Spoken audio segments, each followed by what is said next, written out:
પંચમહાલ જિલ્લામાં ખેડૂતની જમીન પર ગેરકાયદેસર કબજાનો આક્ષેપ કલેક્ટરને અરજી। પંચમહાલ જિલ્લામાં મોરવા હડફ તાલુકાના રજાયતા ગામે ખેડૂતે પોતાના જમીન પર ગેરકાયદેસર કબજો કરવામાં આવ્યો હોવાનો ગંભીર આક્ષેપ કર્યો છે। આ મામલે પીડિત ખેડૂતે જિલ્લા કલેક્ટર પંચમહાલ ગોધરા સમક્ષ લેખિત અરજી આપી તાત્કાલિક કાર્યવાહી કરવાની માંગ ઉઠાવી છે। અરજી મુજબ ખેડૂતની માલિકની જમીન ખાતા નંબર 113 તથા સર્વે નંબર 225 માં આવેલ છે। આ જમીનના તેમના હિસ્સા પર ગામના કેટલાક લોકો દ્વારા કોઈ પણ પ્રકારની મંજૂરી કે જાણ કર્યા વગર ગેરકાયદેસર રીતે દખલ કરવામાં આવી છે અને ખેતી પણ શરૂ કરી દેવામાં આવી હોવાનું જણાવાયું છે। વધુમાં સ્થળ પર નાની ઝૂંપડી બાંધવાનો પ્રયાસ પણ કરવામાં આવી રહ્યો છે। અરજીમાં ઉલ્લેખ કરવામાં આવ્યો છે કે પીડિત ખેડૂતના જણાવ્યા મુજબ ગામના 4 જેટલા લોકો તથા તેમના પરિવારજનો દ્વારા કબજો કરવામાં આવી રહ્યો છે, જે કારણે તેમની ખેતી અને જમીનના હક પર સીધી જ અસર પડી રહી છે।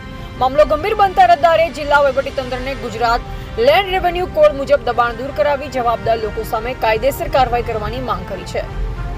ગુજરાતમાં અગાઉ પણ ગેરકાયદેસર કબજા સામે તંત્ર દ્વારા કાર્યવાહી કરવામાં આવી છે, જેમાં અનેક સ્થળોએ ગેરકાયદેસર બંધારણોને દૂર કરવામાં આવ્યા છે।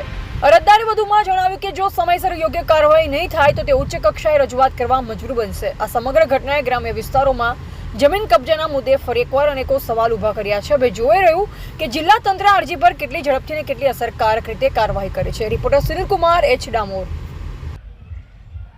પંચમહાલમાં મોરવાડપ તાલુકામાં એક ઘટના બની છે, તે હું આપને જણાવવા જઈ રહ્યો છું કે રજાયતા મુકામે ખાતા નંબર 113 અને સર્વે બ્લોક નંબર 225 એમાં હક અને અધિકાર મારો છે।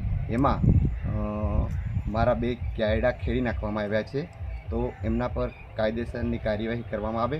અને જે લોકોએ ચાયડા ખેડ્યા છે એમના નામ છે મુણિયા માધુભાઈ અદેસિંહ, અશોકભાઈ માધુભાઈ, શિવાભાઈ માધુભાઈ અને જગાભાઈ માધુભાઈ। આમના પર કાયદેસરની કાર્યવાહી કરવામાં આવે। અને બાજુમાં એક ઝૂંપડું બનાવ્યું છે અને ત્યાં ઝૂંપડામાં વસવાટ પણ કરે છે, તો મને આના પર ન્યાય મળે। અને મને ન્યાય નહીં મળે તો હું આગળની કાર્યવાહી કરીશ।